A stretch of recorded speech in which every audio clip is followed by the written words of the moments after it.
Welcome to the Write at Wilkes podcast, a podcast dedicated to the creative writing program at Wilkes University in Wilkes-Barre, Pennsylvania. Founded in 2005, the program was developed by seeking input and advice from writers, editors, publishers, producers, and agents on how to make the program meaningful and practical. In 2021, it was ranked number 2 behind Harvard of all creative writing master's degrees by collegerank.com, and in 2023, it was ranked in the top 10 nationwide by 3 different ranking agencies. The program focuses on craft, community, and career, and offers degrees in 8 different genres, including fiction, creative nonfiction, poetry, spoken word, playwriting, screenwriting, writing for television, and publishing.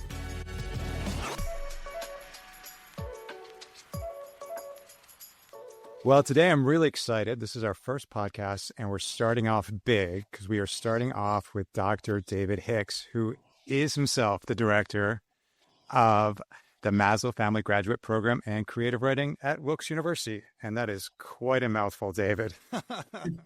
Hey, Talbot. How are you? So Good. I wore my Riverside podcast shirt. Oh, I love it. You look great.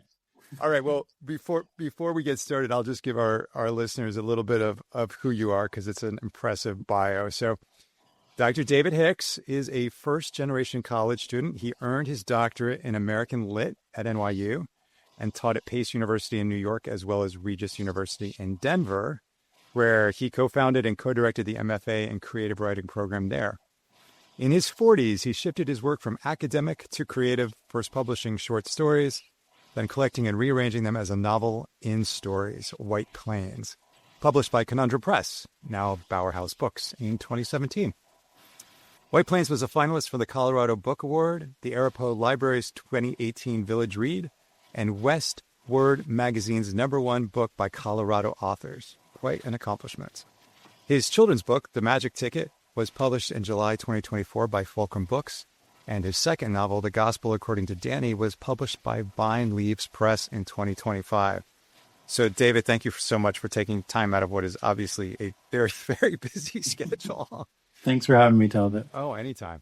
We're very excited because this is all intended to give people a little bit of insight into what is really a fantastic program. I am fortunate to have studied with David and just recently graduated myself. So before we get into your work as an author, tell us what you think really makes the Maslow program so different and so unique. It is. It really is unique. It's not just bragging. And I think it started at the beginning when it was one of the first low residency programs back in 2005 or 2006. Sorry, started in 2005, and they from the start it was original, right? Because there were only 2 or 3 low residency programs out there, which means people come twice a year or once a year, depending on the school, for on-campus visits. But then the rest of the program is online, so people didn't have to move to a different city to get a MFA in creative writing.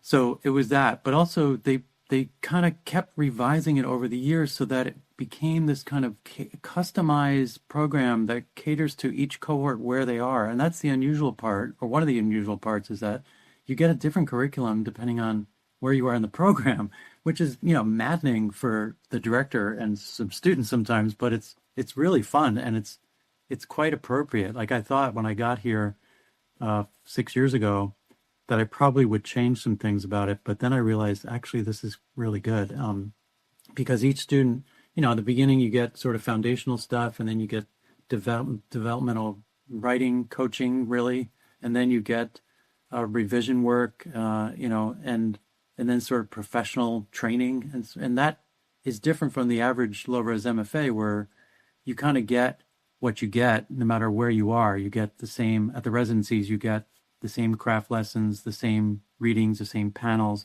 all together. But we have a big enough program. We're up to 90 now. We're big enough where each cohort of 10 to 20 can go through their own curriculum. And then the other really unusual thing is you get 2 degrees, right? You get a master's, an MA after 3 semesters, and an MFA after 5, and you end up with both degrees. And the first one is in the specific genre that you're writing your thesis in. And then the second one is an MFA in creative writing. And that was started by when Mike and Bonnie started the program. That was so that the students who graduated could show a potential employer or university that they could not only teach this genre, but they could teach all genres. So you could teach an intro to creative writing course. You could, speak knowledgeably about all different genres. So that gave them a competitive advantage, I think. But that 3-semester, really, you're writing a book in 3 semesters, really in 2, which is impossible. Like none of the faculty do this, except maybe Nisha. None of us do write a book in a year, but we make you do it. So it ends up putting a lot of pressure on you and students, but also there's a lot of pride at the end for having a book done, and then you meet with a New York City agent or editor to get their professional feedback, and that's a big plus to get that. So lots of unusual aspects of the program, but those 2 are probably the most unique, and they stand out from other programs, I think. Yeah, I'm really impressed by the combination of the theoretical and the practical. It's not just learning how to come up with a story. It's really about learning how to become a professional writer in whatever that looks like, whether that's publishing or teaching or whatever. So I think it's an incredible combination between the 2.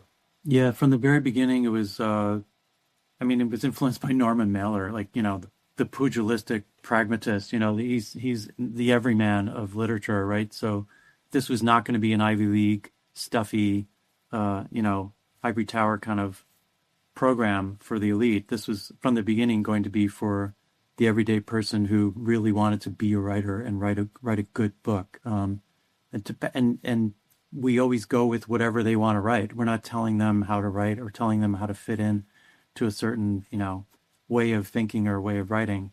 It's always been kind of let's help these people where they are to get to the point where they're published or produced, and that involves that necessitates a faculty that are willing to leave their egos aside and just work with the student to make the best book that they can make.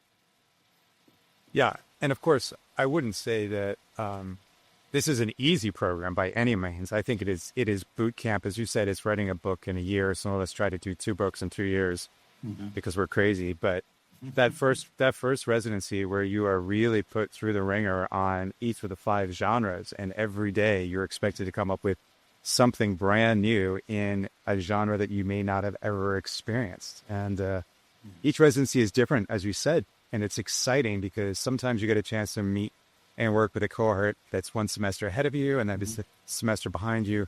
So there's some great cross-generational stuff that's happening. But, it's truly amazing. I realized this as I was coming into my last residency in January, that there are very few times in my life where I will be surrounded by 90 people who are just focused on creating. And that is an incredible community. And I think the cohort, the way you guys have set up the course was amazing because those communities carry on, right? Now I have 2 cohorts. I'm so lucky. Yeah. But both of our cohorts talk via Discord or via WhatsApp. And it's everything from helping with other assignments to how is everybody doing, to checking in, to even you've got in one cohort, we have a little bit of a gamified rejection game going, which is seeing who's gotten more rejections. So everybody has to vote in the rejection. I happen to be winning. So that's I guess it's true. Don't brag. So how did you get from Denver, Colorado to Wilkes-Barre, Pennsylvania? That's a pretty big shift. It is a very big shift, and people have asked me that, like, why did you do that? I'm from New York, and my wife is from Wilkes-Barre, Kingston, so we have roots here, and we met here. We met in Scranton when we were both teaching for Marywood University in the late '90s, and then we moved to Colorado for a job I got out there at Regis, and we lived there for over 20 years. But then we had a couple of tragedies in the family, and we kept flying back, and we realized we're kind of too far from our families, especially our mothers, having both lost our fathers. So we decided just to be close and help them out and be, instead of flying 2,000 miles, just driving a half hour or a couple hours to see them. And so we both looked for jobs back in this area, and really coincidentally and magically, the Wilkes job opened up at that very time we were looking, and it was the only MFA director job in the country. I think there might have been one other one in California, but I jumped on it and didn't think I would get it, but I got it, and then we were able to move. Now we live just a couple hours from my mom and about a half hour from Cynthia's mom, and it's been well worth it. So, well, I think we also got very lucky. Not only did we get you, but we got Cynthia, and I laugh because as you know, I got a chance to study with your wife last semester when I was doing my teaching practicum, and just found her to be an unbelievably talented and gifted and caring instructor who was just going so far beyond what I would consider the ordinary to make sure that we were all learning. And I was singing her praises to you, emailing you, getting, oh my gosh, I love Cynthia. She's so fantastic. Not even knowing that she was your wife until I get to residency and somebody explains that to me. So I was definitely a little embarrassed, but anyway. That's great. She sends her love, and yeah, she's a gem. She's an absolute gem of a teacher. I taught with her. In fact, I originally met her when I was chair of the department at Marywood, and I needed a really good teacher, and I had seen her evaluations from other schools, and so I hired her at the time because she was the best teacher in the area, and she still is the best teacher I know. She's a real gem of it, and just a wonderful human being, honestly. Yeah, she just brought to life the whole notion of, bringing passion to instruction and teaching. And I think the five of us that got a chance to work with her really just loved that whole time because it was just such an interactive front. So I want to know, I know a little bit about your book, The Magic Ticket, because I've been studying with you, but tell us a little bit about that book for those of us who don't know it and where it came from. I know it came from a very painful moment in your life, but you used it to really help talk about a very difficult subject. Yeah, it's ended up being the best thing I've ever done with my writing, and it's something I never expected to write, which is a children's book. As you said, I wrote short stories, written novels. I'm a fiction guy, and not only that, but dark, depressing stuff. Like really, not beach reads at all. But then, and my children's book is kind of depressing. It's really sad, but I just wrote it as an exercise I was giving to some students about just telling your own story in fictionalized form so you could sort of empathize with yourself as a character. And I asked them to write a kind of once upon a time, then one day structure of something that happened in their life. So I wrote it along with them. It's really the story of my life, the story of my family, but I had never written about it. And it's the story of when I was 5, my little buddy, my little sister, 2 years old, died suddenly overnight on a night when I was sick, and I was violently ill that night, and I thought she died from something I had. Okay. So I sort of lived with that guilt very quietly for a long time, but mostly I just missed her. Like she was I adored her, and I used to read to her because I was a really good reader when I was young. So then I kept reading to her after she died, and I became an avid reader, and then, became a writer. And it's not a coincidence. Like it stemmed from that. Like it really that tragedy kind of shaped who I became. And so just writing about it from, the boy's point of view, instead of, I, became this sort of, it revised my own story in a way. Instead of a terrible thing, it became kind of a beautiful, sad but beautiful thing that led me to being a reader. Like it's and I didn't realize that until I tried to write about it, that it actually it's not a redemptive story, but it's a story of like suffering and loss. But then you could see at the end the boy's going to be okay. And in fact, he's going to help his family be okay too. And that changed my relationship with my little sister from one of, guilt or heaviness to a sort of lightness, a kind of like lighter kind of love, a friendship in a way that she's always been with me, but now she's with me in a different way.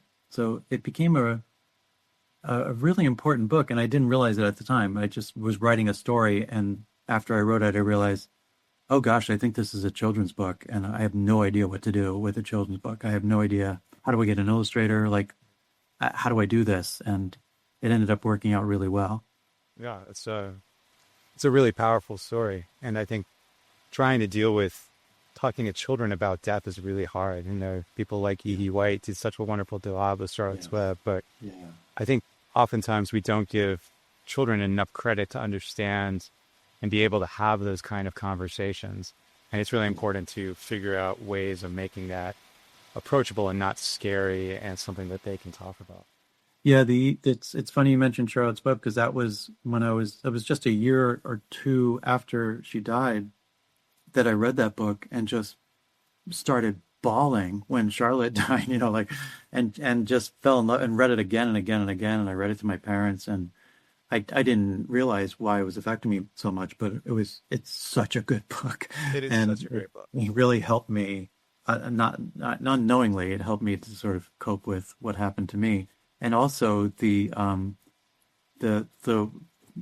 difference in our books, if I can dare to compare myself to E.B. White, he's better. But I did write on the advice of a friend who's in sort of knows child psychology a lot. I did revise that book to put in a page where it's plainly said she died last night. Like the father tells the boy she died, and no one ever said that to me. It's just like, she's gone, or, you know, she's with God. Like, I had no idea what had happened to her. But on the advice of this friend, I put in she died. And later, when I spoke to a Chicago psychoanalytic organization, Chicago something of psychoanalysis, there was a counselor who came up to me and said, I'm so glad you did that, because kids are so confused by books where, you know, there's animals and one of them is in a cloud, or, you know, something like that. All of that is good way for kids to cope with death.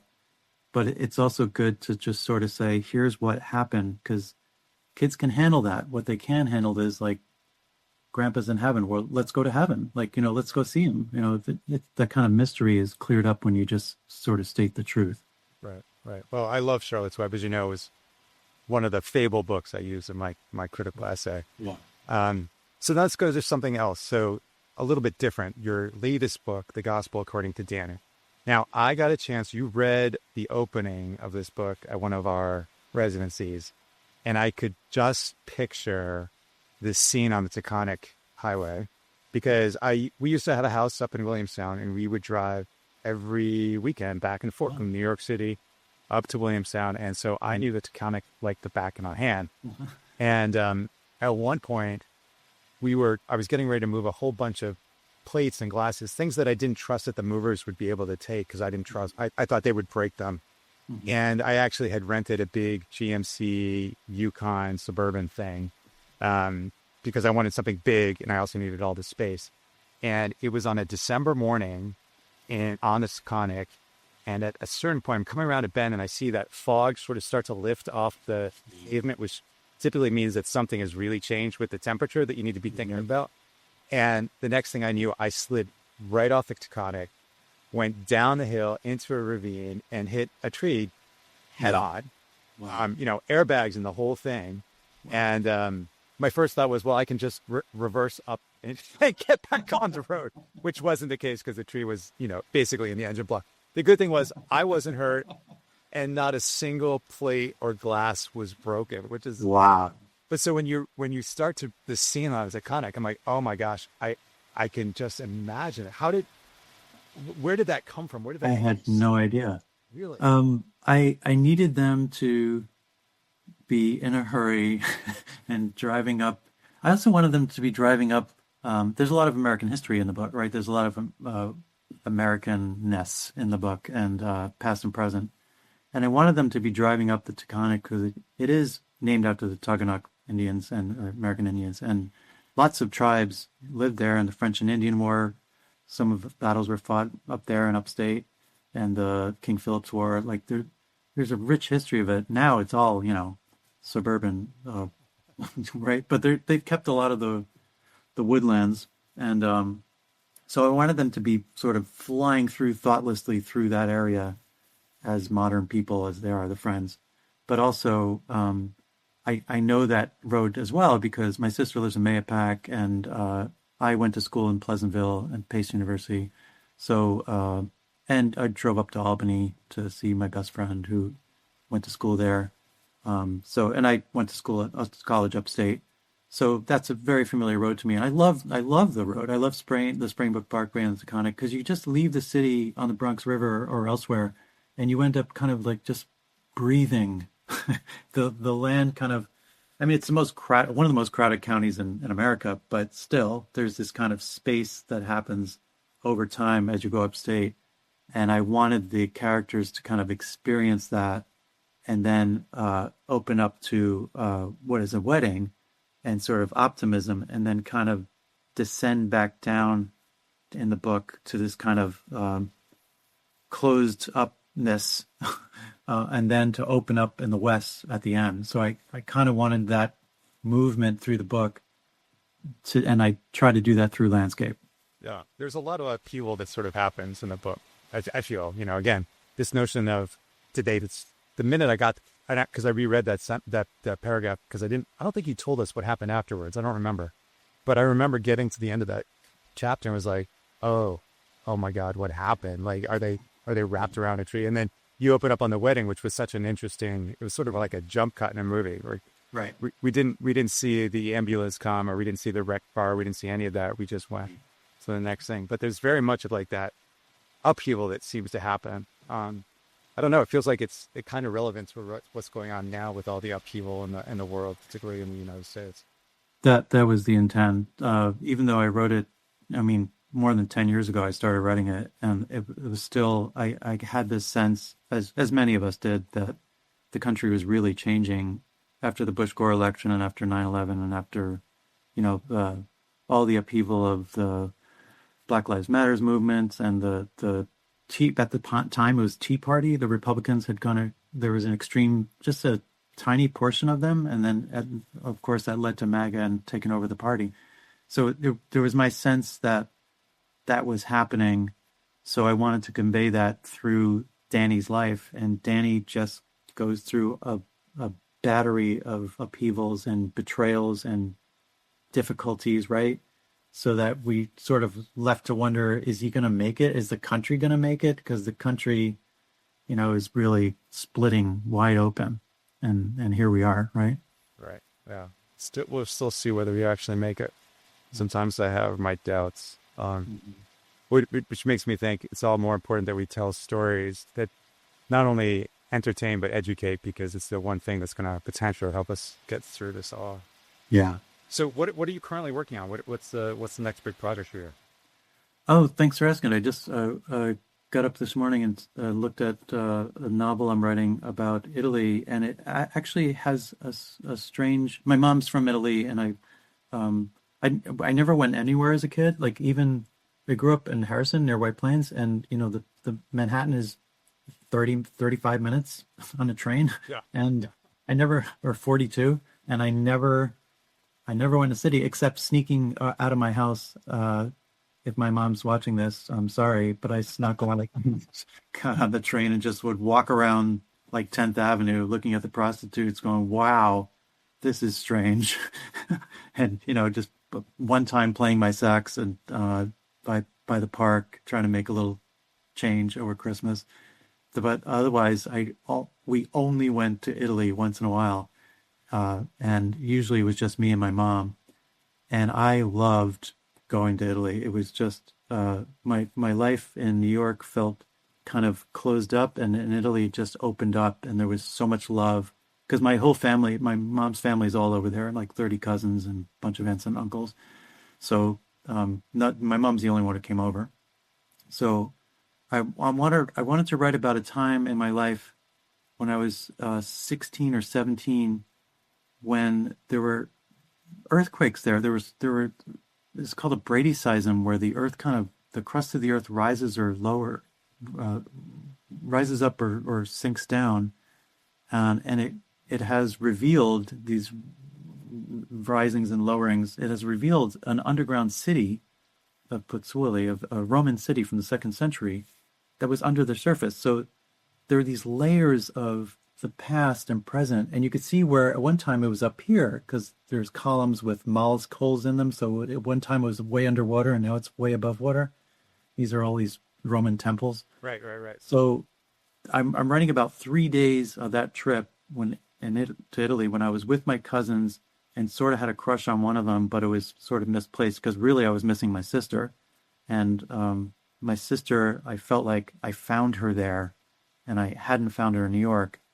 And at the same time, all these kind of quakes are happening, and the past is coming up to the surface for my character. He's kind of remembering his sister, or trying to remember, and trying to get in touch with that part of his past that is shaping him even as we speak, because he's only 17.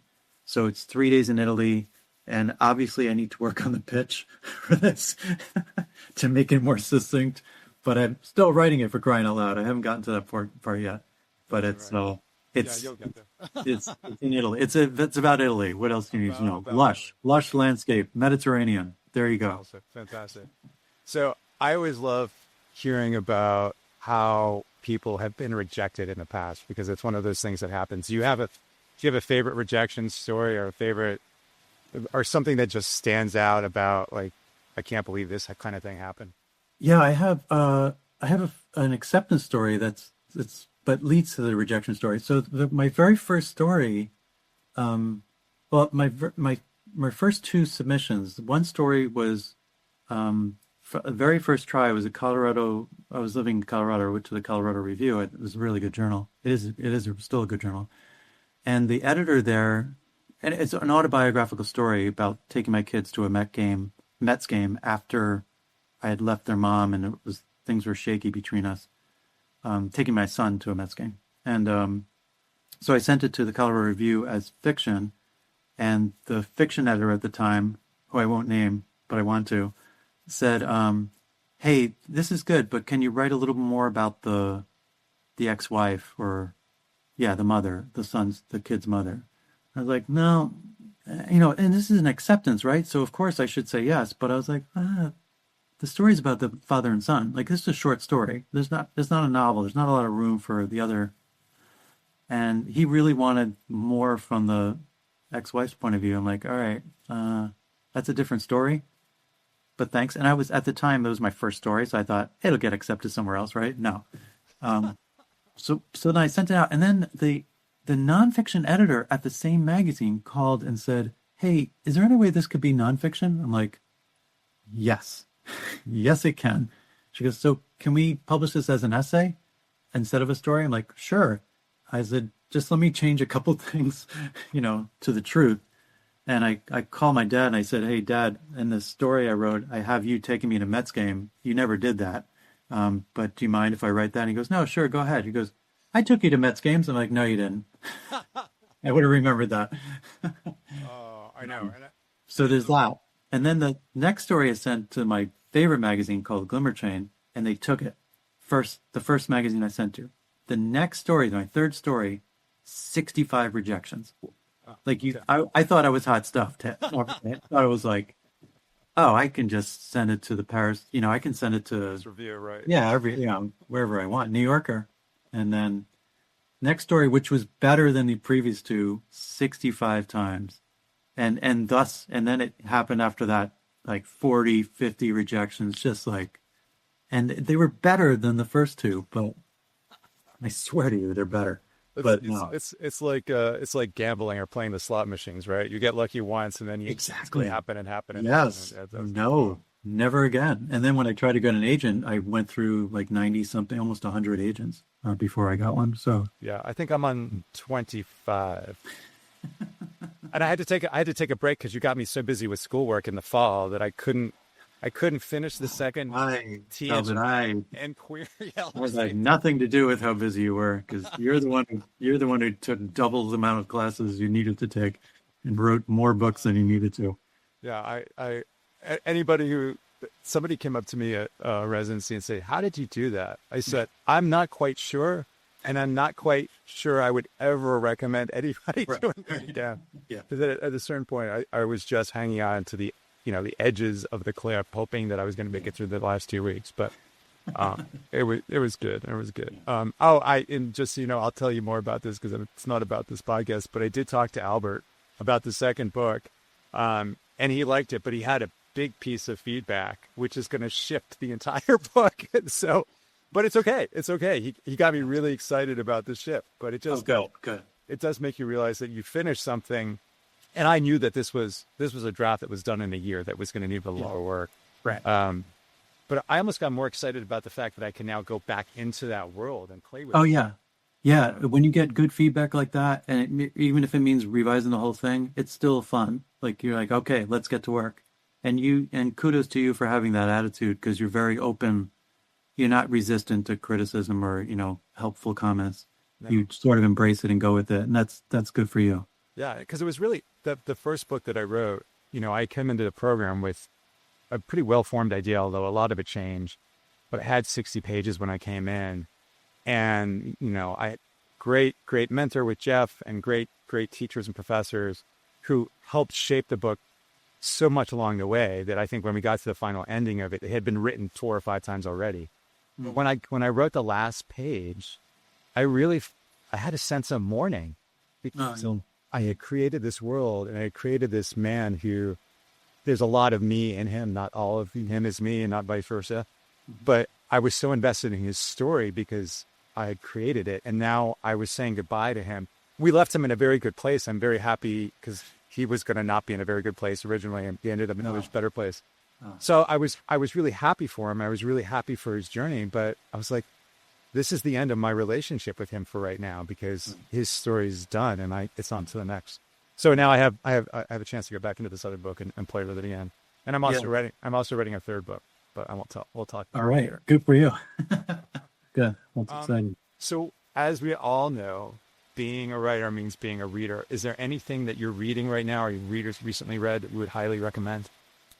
I'm just now reading Amor Towles' books, set in New York City, because he's coming to Wilkes March, and I'm interviewing him, so I thought, I have to read his book. I mean, I loved his first book, Rules of Civility. Right. But now I'm reading his other books and really enjoying them. I had read a couple of his stories and Rules for Civility, and I really love his writing. It's very different from mine, which I think is why I like it. Yeah. Because I kind of learned from other authors when I read their work and sort of think, well, how did he do that? And why can't I do that? Like, why don't I do that? I'm really enjoying his works right now. But what about you? Anything you're reading? Oh, gosh. Well, I mean, when it comes to Amor Towles, The Gentleman in Moscow is one of my favorite books. Yeah. And I was really disappointed in the adaptation that they did for Netflix. Right. And maybe it's because I just think he does such an incredible job of creating that world on a piece of paper. Yeah. That I could see it so clearly in my own mind. And that's always a problem when you adapt something. If it doesn't meet your inclination or what your creative mind came up with, you will walk away a little disappointed. So yeah. I often don't read film adaptations of books that I love. I just can't bear it. Unless someone tells me, okay, this one really is good. This version of Moby Dick is great. Like, I don't know. Yeah. No, it's tough. This has been on my bedside table. So. Wonderful. Ian McEwan. Oh, such a good writer. Yeah, because Jeff recommended this as an idea for the book that I'm currently working on, which is, The Search for a Meaning of a Portrait. Excellent. And I reread Atonement, which I had forgotten. I had read it a couple years back, maybe when it first came out, and I reread it, and I was like, I remember this book. And even though I remembered it, I loved rereading it. I just thought, well, obviously we won't spoil the end. If you haven't read this book, go get it. I thought it was, again, the interweaving of stories and the depth of character development, all of that, and then what happens at the ending just blew me away. And I used him as one of the books that I referenced during the course. But So that's next on my list. I just haven't had a chance to get to it. I was also given this for Christmas, which I can't wait to read, which is Kingmaker. It's the story about Pamela Harriman.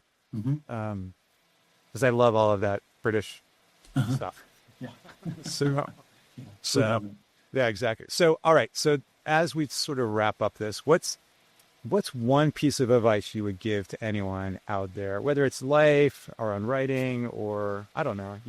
Here's your opportunity to be the sage, wise. Yeah. It's not going to work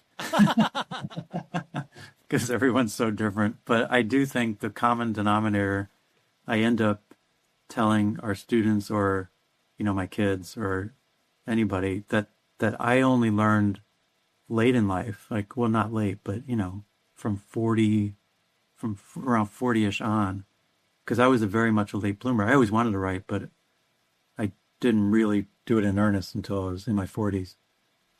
Is persistence. Like just please don't get down about a rejection or stalled. Like you thought you'd have this book done in a year, but it's taken you a year and a half. Like who's judging you? Like the process is great. Like just, it's okay to take more time. But stick with it. Just like keep your head down. Don't jump the gun on a good book. Like if you're a writer and you start talking about film rights or publication before the book is done, stop. Just get back to the book and slow down. And if you've been through a revision and you've changed some things, you got to go again because that's all first draft stuff stuck in your final draft, and that's not going to work. So you got to go back until you're changing very little, and that often means like 50 times. I did not publish a short story or a novel that wasn't revised at least 50 times, literally 50, sometimes 60 or 70. And that just takes time, man. And I'm not as good. My wife, I won't say not as good. I'm not the kind of writer, and my wife and other writers I know are, who come out with just a perfect paragraph. It takes a long time, like, a couple hours, and then there's a beautiful sentence or two or three. I'm not like that. I dump it out, I revise it, and you just have to stick with it. You have to love your characters as you do and persist on, finishing it, publishing it, following up on that, marketing it. It's just a matter of persistence. Yeah. I know that's not original at all, but no, I keep saying different versions of that to people. So I think that's my tip. It's good. Yeah. I've started helping people with their books because once you've told them that you've graduated, everyone's like, oh, I've got a book. Would you mind? Right. For the first few times I'll do it for free and then we're going to start charging. But I was working with this young guy on his book, and it's an interesting book and it's got some promise. And I said to him, listen, just because I give you the following feedback doesn't mean that that's the right feedback, right? Because it's my feedback based on my style of writing and my thoughts. Right. If anything I tell you doesn't ring true for who you are as a writer, then you have to ignore it. Because you can only write in your voice, right? You can't try to write in what I'm telling you. He doesn't let you in. But good for you. Persistence is hard. So somebody in our class once said, and I thought this was such an interesting concept, which is if you want to write, there's a certain point where you can't plan, right? And because something happens during the course of writing that we never expected to happen.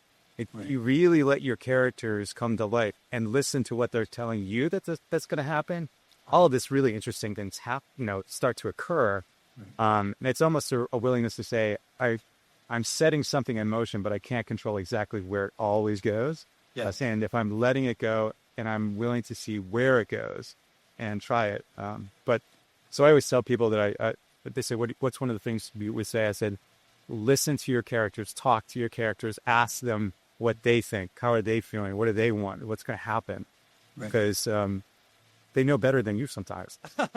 Well, they do. And if we stick with the controlling outline, it's going to really screw up the book, and the reader's going to smell it a mile away.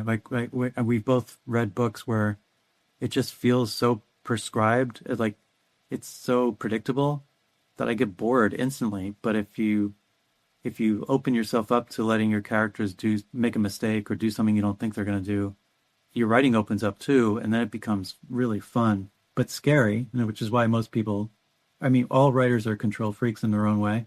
And so we try to, control the narrative too much and control our characters.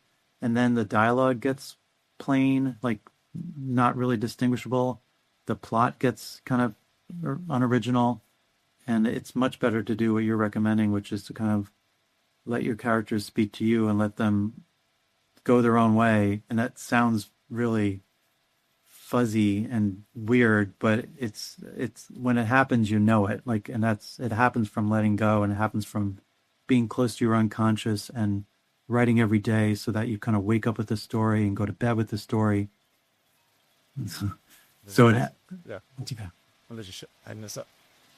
Go ahead. Yeah, keep going. should I say that again? Yeah, say it again. Okay. So the when you open up your writing and you sort of let go, then what happens is, and it only happens, by the way, Talbot, when you're sort of going to bed with your story and waking up with your story, because then they're living in your head and you're close to your unconscious now, and then they can sort of speak to you and move. But it doesn't happen if you're just kind of going back to it every week or so, or even month, and you're sort of like trying to scramble to remember what you wrote and then write ahead. It doesn't happen then because you're not living with it and it's not close to your unconscious. I think, was it Picasso who said all art comes from the unconscious? Like, it comes from this kind of being able to access the unconscious, meaning like there's sort of unrealistic or irrational motivations for the behavior of characters sometimes, or story, and you have to be close to that to really let it go. So it's sort of counterintuitive or paradoxical, but the more invested you are in your story, the more you're able to let it go. That's a great way to end this. That's fantastic. David, thank you so much. This has been really exciting, and I love talking with you as always. We'll talk soon. For more information, visit wilkes.edu. That's WILKES.edu, and click on the Graduate Programs tab. You can also follow us on Instagram at WriteAtWilkes, all one word. Join us and become the storyteller you want to be.